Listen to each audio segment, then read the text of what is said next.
وَلَقَدْ خَلَقْنَاكُمْ ثُمَّ صَوَّرْنَاكُمْ ثُمَّ قُلْنَا لِلْمَلَائِكَةِ اسْجُدُوا لِآدَمَ فَسَجَدُوا إِلَّا إِبْلِيسَ لَمْ يَكُنْ مِنَ السَّاجِدِينَ۔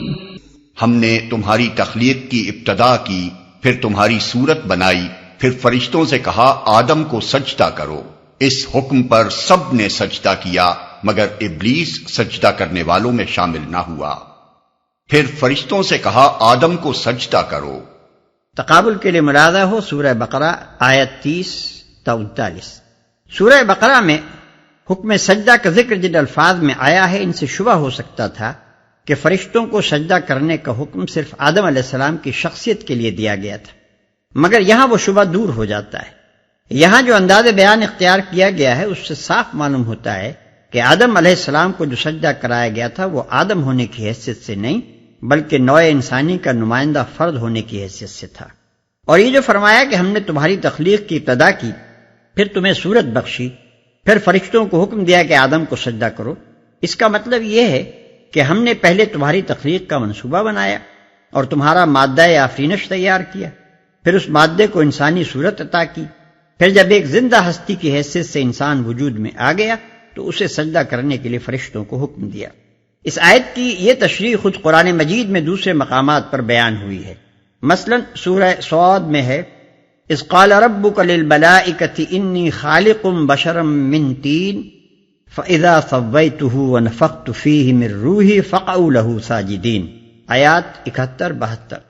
تصور کرو اس وقت کا جب کہ تمہارے رب نے فرشتوں سے کہا کہ میں ایک بشر مٹی سے پیدا کرنے والا ہوں، پھر جب میں اسے پوری طرح تیار کر لوں اور اس کے اندر اپنی روح سے کچھ پھونک دوں تو تم سب اس کے آگے سجدے میں گر جانا۔ اس آیت میں وہی 3 مراتب ایک دوسرے انداز میں بیان کیے گئے، یعنی پہلے مٹی سے ایک بشر کی تخلیق، پھر اس کا تسویہ یعنی اس کی شکل و صورت بنانا اور اس کے اعضاء اور اس کی قوتوں کا تناسب قائم کرنا، پھر اس کے اندر اپنی روح سے کچھ پھونک کر آدم کو وجود میں لے آنا۔ اسی مضمون کو سورہ ہجر میں بئی الفاظ ادا کیا گیا ہے وَإِذْ قَالَ رَبُّكَ لِلْمَلَائِكَةِ إِنِّي خَالِقٌ بَشَرًا مِّن صَلْصَالٍ مِّنْ حَمَإٍ مَّسْنُونٍ فَإِذَا سَوَّيْتُهُ وَنَفَخْتُ فِيهِ مِن رُوحِي فَقَعُوا لَهُ سَاجِدِينَ۔ آیات 28 اور 29۔ اور تصور کرو اس وقت کا جبکہ تمہارے رب نے فرشتوں سے کہا کہ میں خمیر اٹھی ہوئی مٹی کے گارے سے ایک بشر پیدا کرنے والا ہوں، پھر جب میں اسے پوری طرح تیار کر لوں اور اس کے اندر اپنی روح سے کچھ پھونک دوں تو تم سب اس کے آگے سجدے میں گر پڑنا۔ تخلیق انسانی کے اس آغاز کو اس کی تفصیلی کیفیت کے ساتھ سمجھنا ہمارے لیے مشکل ہے۔ ہم اس حقیقت کا پوری طرح ادراک نہیں کر سکتے کہ مواد ارضی سے بشر کس طرح بنایا گیا، پھر اس کی صورت گری اور تعدیل کیسے ہوئی اور اس کے اندر روح پھونکنے کی نوعیت کیا تھی۔ لیکن بہرحال یہ بات بالکل ظاہر ہے کہ قرآن مجید انسانیت کے آغاز کی کیفیت ان نظریات کے خلاف بیان کرتا ہے جو موجودہ زمانے میں ڈارون کے متبعین سائنس کے نام سے پیش کرتے ہیں۔ ان نظریات کی روح سے انسان غیر انسانی اور نیم انسانی حالت کے مختلف مدارج سے ترقی کرتا ہوا مرتبہ انسانیت تک پہنچا ہے، اور اس تدریجی ارتقاء کے طویل خط میں کوئی نقطہ خاص ایسا نہیں ہو سکتا جہاں سے غیر انسانی حالت کو ختم قرار دے کر نوع انسانی کا آغاز تسلیم کیا جائے۔ بخلاف اس کے قرآن ہمیں بتاتا ہے کہ انسانیت کا آغاز خالص انسانیت ہی سے ہوا ہے، اس کی تاریخ کسی غیر انسانی حالت سے قطعاً کوئی رشتہ نہیں رکھتی۔ وہ اول روز سے انسان ہی بنایا گیا تھا اور خدا نے کامل انسانی شعور کے ساتھ پوری روشنی میں اس کی عرضی زندگی کی ابتدا کی تھی۔ انسانیت کی تاریخ کے متعلق یہ 2 مختلف نقطہ نظر ہیں اور ان سے انسانیت کے 2 بالکل مختلف تصور پیدا ہوتے ہیں۔ ایک تصور کو اختیار کیجئے تو آپ کو انسان اصل حیوانی کی ایک فرع نظر آئے گا۔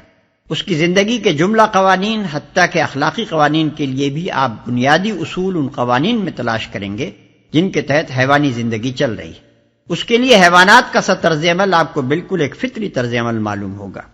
زیادہ سے زیادہ جو فرق انسانی طرز عمل اور حیوانی طرز عمل میں آپ دیکھنا چاہیں گے وہ بس اتنا ہی ہوگا کہ حیوانات جو کچھ آلات اور صنائع اور تمدنی آرائشوں اور تہذیبی نقش و نگار کے بغیر کرتے ہیں، انسان وہی سب کچھ ان چیزوں کے ساتھ کرے۔ اس کے برعکس دوسرا تصور اختیار کرتے ہی آپ انسان کو جانور کے بجائے انسان ہونے کی حیثیت سے دیکھیں گے۔ آپ کی نگاہ میں وہ حیوان ناطق یا متمدن جانور نہیں ہوگا، بلکہ زمین پر خدا کا خلیفہ ہوگا۔ آپ کے نزدیک وہ چیز جو اسے دوسری مخلوقات سے ممتاز کرتی ہے، اس کا نطق یا اس کی اجتماعیت نہ ہوگی، بلکہ اس کی اخلاقی ذمہ داری اور اختیارات کی وہ امانت ہوگی جسے خدا نے اس کے سپرد کیا ہے اور جس کی بنا پر وہ خدا کے سامنے جواب دہ ہے۔ اس طرح انسانیت اور اس کے جملہ متعلقات پر آپ کی نظر پہلے زاویہ نظر سے یکسر مختلف ہو جائے گی۔ آپ انسان کے لیے ایک دوسرا ہی فلسفہ حیات اور ایک دوسرا ہی نظام اخلاق و تمدن و قانون طلب کرنے لگیں گے،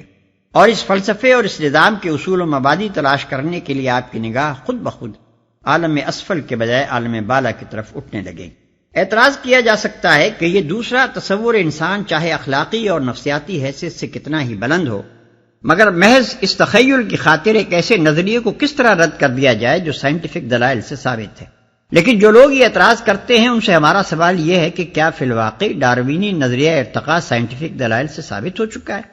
سائنس سے محض سرسری واقفیت رکھنے والے لوگ تو بے شک اس غلط فہمی میں ہیں کہ یہ نظریہ ایک ثابت شدہ علمی حقیقت بن چکا ہے، لیکن محققین اس بات کو جانتے ہیں کہ الفاظ اور ہڈیوں کے لمبے چوڑے سر و سامان کے باوجود ابھی تک یہ صرف ایک نظریہ ہی ہے، اور اس کے جن دلائل کو غلطی سے دلائل ثبوت کہا جاتا ہے وہ دراصل محض دلائل امکان ہیں، یعنی ان کی بنا پر زیادہ سے زیادہ بس اتنا ہی کہا جا سکتا ہے کہ ڈاروینی ارتقاء کا ویسا ہی امکان ہے جیسا براہ راست عمل تخلیق سے ایک ایک نوع کے الگ الگ وجود میں آنے کا امکان۔ قال ما منعك ألا تسجد إذ أمرتك قال أنا خير منه خلقتني من نار وخلقته من طين قال فاهبط منها فما يكون لك أن تتكبر فيها فاخرج إنك من الصاغرين۔ پوچھا تجھے کس چیز نے سجدہ کرنے سے روکا جبکہ میں نے تجھ کو حکم دیا تھا؟ بولا میں اس سے بہتر ہوں، تو نے مجھے آگ سے پیدا کیا ہے اور اسے مٹی سے۔ فرمایا اچھا تو یہاں سے نیچے اتر، تجھے حق نہیں ہے کہ یہاں بڑائی کا گھمنڈ کرے، نکل جا کہ در حقیقت تو ان لوگوں میں سے ہے جو خود اپنی ذلت چاہتے ہیں۔ اصل میں لفظ صاغرین استعمال ہوا ہے۔ صاغر کے معنی ہے الراضی بالذل، یعنی وہ جو ذلت اور صغار اور چھوٹی حیثیت کو خود اختیار کرے۔ بس اللہ تعالیٰ کے ارشاد کا مطلب یہ تھا کہ بندہ اور مخلوق ہونے کے باوجود تیرا اپنی بڑائی کے گھمنڈ میں مبتلا ہونا اور اپنے رب کے حکم سے اس بنا پر سرتابی کرنا کہ اپنی عزت و برتری کا جو تصور تو نے خود قائم کر لیا ہے اس کے لحاظ سے وہ حکم تجھے اپنے لیے موجب توہین نظر آتا ہے۔ یہ دراصل یہ معنی رکھتا ہے کہ تو خود اپنی ذلت چاہتا ہے، بڑائی کا جھوٹا پندار، عزت کا بے بنیاد ادعا اور کسی ذاتی استحقاق کے بغیر اپنے آپ کو خواہ بزرگی کے منصب پر فائز سمجھ بیٹھنا تجھے بڑا اور ذی عزت اور بزرگ نہیں بنا سکتا، بلکہ یہ تجھے چھوٹا اور ذلیل اور پست ہی بنائے گا، اور اپنی اس ذلت و خواری کا سبب تو آپ ہی ہوگا۔ قال انظرني إلى يوم يبعثون قال إنك من المنظرين قال فبما أغويتني لأقعدن لهم صراطك المستقيم ثم لآتينهم من بين أيديهم ومن خلفهم وعن أيمانهم وعن شمائلهم ولا تجد أكثرهم شاكرين۔ بولا مجھے اس دن تک مہلت دے جبکہ یہ سب دوبارہ اٹھائے جائیں گے۔ فرمایا تجھے مہلت ہے۔ بولا اچھا تو جس طرح تو نے مجھے گمراہی میں مبتلا کیا ہے میں بھی اب تیری سیدھی راہ پر ان انسانوں کی گھات میں لگا رہوں گا، آگے اور پیچھے، دائیں اور بائیں، ہر طرف سے ان کو گھیروں گا اور تو ان میں سے اکثر کو شکر گزار نہ پائے گا۔ یہ وہ چیلنج تھا جو ابلیس نے خدا کو دیا۔ اس کے کہنے کا مطلب یہ تھا کہ یہ مہلت جو آپ نے مجھے قیامت تک کے لیے دی ہے اس سے فائدہ اٹھا کر میں یہ ثابت کرنے کے لیے پورا زور صرف کر دوں گا کہ انسان اس فضیلت کا مستحق نہیں ہے جو آپ نے میرے مقابلے میں اسے عطا کی ہے۔ میں آپ کو دکھا دوں گا کہ یہ کیسا ناشکرا، کیسا نمک حرام اور کیسا احسان فراموش ہے۔ یہ مہلت جو شیطان نے مانگی اور خدا نے اسے عطا فرما دی، اس سے مراد محض وقت ہی نہیں ہے بلکہ اس کام کا موقع دینا بھی ہے جو وہ کرنا چاہتا تھا۔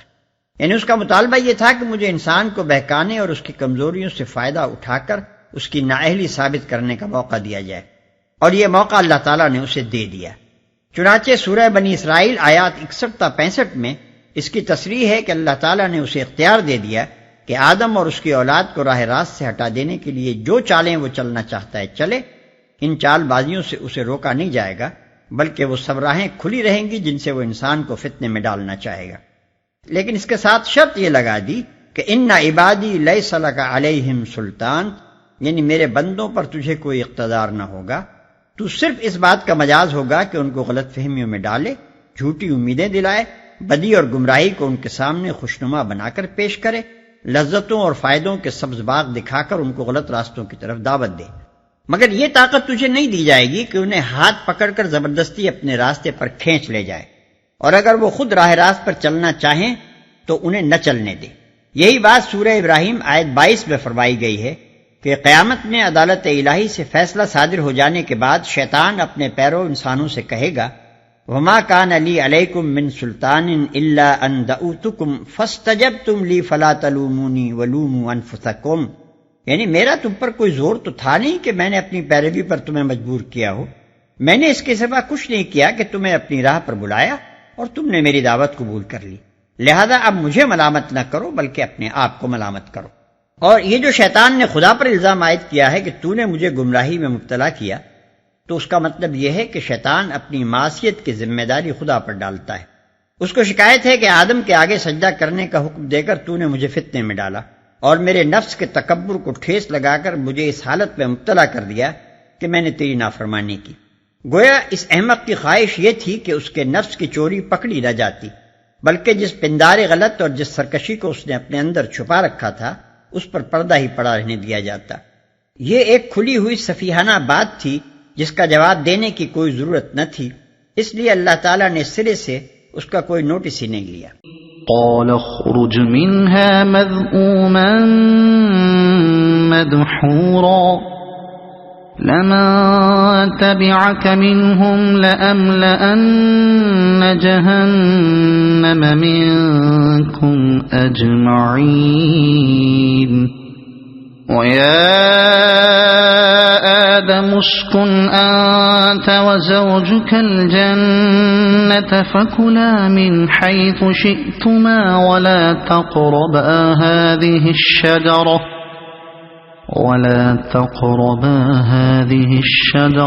فتكونا من الظالمين۔ فرمایا نکل جا یہاں سے ذلیل اور ٹھکرایا ہوا، یقین رکھ کہ ان میں سے جو تیری پیروی کریں گے تجھ سمیت ان سب سے جہنم کو بھر دوں گا، اور اے آدم تو اور تیری بیوی دونوں اس جنت میں رہو جہاں جس چیز کو تمہارا جی چاہے کھاؤ، مگر اس درخت کے پاس نہ پھٹکنا ورنہ ظالموں میں سے ہو جاؤ گے۔ فوسوس لهما الشيطان ليبدي لهما ما وري عنهما من سوآتهما وقال ما نهاكما ربكما عن هذه الشجرة إلا أن تكونا ملكين أو تكونا من الخالدين وقاسمهما إني لكما لمن الناصحين۔ پھر شیطان نے ان کو بہکایا تاکہ ان کی شرمگاہیں جو ایک دوسرے سے چھپائی گئی تھیں ان کے سامنے کھول دے۔ اس نے ان سے کہا تمہارے رب نے تمہیں جو اس درخت سے روکا ہے اس کی وجہ اس کے سوا کچھ نہیں ہے کہ کہیں تم فرشتے نہ بن جاؤ یا تمہیں ہمیشگی کی زندگی حاصل نہ ہو جائے۔ اور اس نے قسم کھا کر ان سے کہا کہ میں تمہارا سچا خیر خواہ ہوں۔ فدلاهما بغرور فلما ذاقا الشجرة بدت لهما سوآتهما وطفقا يخصفان عليهما من ورق الجنة وناداهما ربهما ألم أنهكما عن تلكما الشجرة وأقل لكما إن الشيطان لكما عدو مبين۔ اس طرح دھوکہ دے کر وہ ان دونوں کو رفتہ رفتہ اپنے ڈھب پر لے آیا۔ آخر کار جب انہوں نے اس درخت کا مزہ چکھا تو ان کے سطر ایک دوسرے کے سامنے کھل گئے اور وہ اپنے جسموں کو جنت کے پتوں سے ڈھانکنے لگے۔ تب ان کے رب نے انہیں پکارا، کیا میں نے تمہیں اس درخت سے نہ روکا تھا اور نہ کہا تھا کہ شیطان تمہارا کھلا دشمن ہے؟ قالا ربنا ظلمنا أنفسنا وَإِن لَّمْ تَغْفِرْ لَنَا وَتَرْحَمْنَا لَنَكُونَنَّ مِنَ الْخَاسِرِينَ۔ دونوں بول اٹھے، اے رب ہم نے اپنے اوپر ستم کیا، اب اگر تو نے ہم سے درگزر نہ فرمایا اور رحم نہ کیا تو یقیناً ہم تباہ ہو جائیں گے۔ اس قصے سے چند اہم حقیقتوں پر روشنی پڑتی ہے۔ ایک، انسان کے اندر شرم و حیا کا جذبہ ایک فطری جذبہ ہے، اور اس کا اولین مظہر وہ شرم ہے جو اپنے جسم کے مخصوص حصوں کو دوسروں کے سامنے کھولنے میں آدمی کو فطرتاً محسوس ہوتی ہے۔ قرآن ہمیں بتاتا ہے کہ یہ شرم انسان کے اندر تہذیب کے ارتقاء سے مصنوعی طور پر پیدا نہیں ہوئی ہے، اور نہ یہ اکتسابی چیز ہے جیسا کہ شیطان کے بعض شاگردوں نے قیاس کیا ہے، بلکہ در حقیقت یہ وہ فطری چیز ہے جو اول روز سے انسان میں موجود تھی۔ دو، شیطان کی پہلی چال جو اس نے انسان کو فطرت انسانی کی سیدھی راہ سے ہٹانے کے لیے چلی یہ تھی کہ اس کے اس جذبہ شرم و حیا پر ضرب لگائے اور برہنگی کے راستے سے اس کے لیے فواہش کا دروازہ کھولے اور اس کو جنسی معاملات میں بدراہ کر دے۔ بالفاظ دیگر اپنے حریف کے معاذ میں ضعیف ترین مقام جو اس نے حملے کے لیے تلاش کیا وہ اس کی زندگی کا جنسی پہلو تھا، اور پہلی ضرب جو اس نے لگائی وہ اس محافظ فصیل پر لگائی جو شرم و حیا کی صورت میں اللہ تعالیٰ نے انسانی فطرت میں رکھی تھی۔ شیاطین اور ان کے شاگردوں کی یہ روش آج تک جوں کی توں قائم ہے۔ ترقی کا کوئی کام ان کے ہاں شروع نہیں ہو سکتا جب تک کہ عورت کو بے پردہ کر کے وہ بازار میں نہ لا کھڑا کریں اور اسے کسی نہ کسی طرح عریاں نہ کر دیں۔ تین، یہ بھی انسان کی عین فطرت ہے کہ وہ برائی کی کھلی دعوت کو کم ہی قبول کرتا ہے، عموماً اسے جال میں پھانسنے کے لیے ہر داعی شر کو خیرخواہ کے بھیس ہی میں آنا پڑتا ہے۔ چار، انسان کے اندر معالی امور مثلاً بشریت سے بالاتر مقام پر پہنچنے یا حیات جاویدہ حاصل کرنے کی ایک فطری پیاس موجود ہے، اور شیطان کو اسے فریب دینے میں پہلی کامیابی اسی ذریعے سے ہوئی کہ اس نے انسان کی اس خواہش سے اپیل کیا۔ شیطان کا سب سے زیادہ چلتا ہوا حربہ یہ ہے کہ وہ آدمی کو بلندی پر لے جانے اور موجودہ حالت سے بہتر حالت پر پہنچا دینے کی امید دلاتا ہے، اور پھر اس کے لیے وہ راستہ پیش کرتا ہے جو اسے الٹا پستی کی طرف لے جائے۔ پانچ، عام طور پر یہ جو مشہور ہو گیا ہے کہ شیطان نے پہلے حضرت حوا کو دام فریب میں گرفتار کیا اور پھر انہیں حضرت آدم علیہ السلام کو پھانسنے کے لیے آلہ کار بنایا، قرآن اس کی تردید کرتا ہے۔ اس کا بیان یہ ہے کہ شیطان نے دونوں کو دھوکہ دیا اور دونوں اس سے دھوکہ کھا گئے۔ بظاہر یہ بہت چھوٹی سی بات معلوم ہوتی ہے، لیکن جن لوگوں کو معلوم ہے کہ حضرت حوا کے متعلق اس مشہور روایت نے دنیا میں عورت کے اخلاقی، قانونی اور معاشرتی مرتبے کو گرانے میں کتنا زبردست حصہ لیا ہے، وہی قرآن کے اس بیان کی حقیقی قدر و قیمت سمجھ سکتے ہیں۔ 6، یہ گمان کرنے کے لیے کوئی معقول وجہ موجود نہیں ہے کہ شجر ممنوعہ کا مزہ چکھتے ہی آدم و حوا کے سطر کھل جانا اس درخت کی کسی خاصیت کا نتیجہ تھا۔ در حقیقت یہ اللہ تعالیٰ کی نافرمانی کے سوا کسی اور چیز کا نتیجہ نہ تھا۔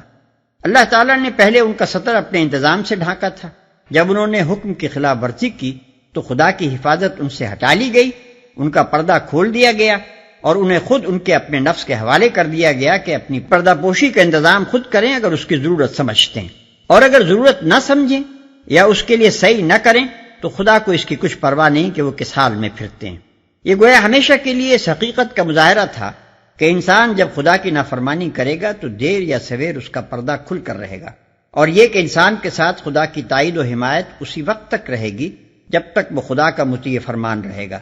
طاعت کے حدود سے قدم باہر نکالنے کے بعد اسے خدا کی تائید ہرگز حاصل نہ ہوگی، بلکہ اسے خود اس کے اپنے نفس کے حوالے کر دیا جائے گا۔ یہ وہی مضمون ہے جو متعدد احادیث میں نبی صلی اللہ علیہ وسلم نے ارشاد فرمایا ہے، اور اسی کے متعلق حضور صلی اللہ علیہ وسلم نے دعا فرمائی ہے کہ خدایا میں تیری رحمت کا امیدوار ہوں، بس مجھے ایک لمحے کے لیے بھی میرے نفس کے حوالے نہ کر۔ 7، شیطان یہ ثابت کرنا چاہتا تھا کہ انسان اس فضیلت کا مستحق نہیں ہے جو اس کے مقابلے میں انسان کو دی گئی ہے، لیکن پہلے ہی مارکے میں اس نے شکست کھائی۔ اس میں شک نہیں کہ اس مارکے میں انسان اپنے رب کے امر کی فرمانبرداری کرنے میں پوری طرح کامیاب نہ ہو سکا، اور اس کی یہ کمزوری ظاہر ہو گئی کہ وہ اپنے حریف کے فریب میں آ کر اطاعت کی راہ سے ہٹ سکتا ہے۔ مگر بہرحال اس اولین مقابلے میں یہ قطعی ثابت ہو گیا کہ انسان اپنے اخلاقی مرتبے میں ایک افضل مخلوق ہے۔ اولاً شیطان اپنی بڑائی کا خود مدعی تھا، اور انسان نے اس کا دعویٰ آپ نہیں کیا بلکہ بڑائی اسے دی گئی۔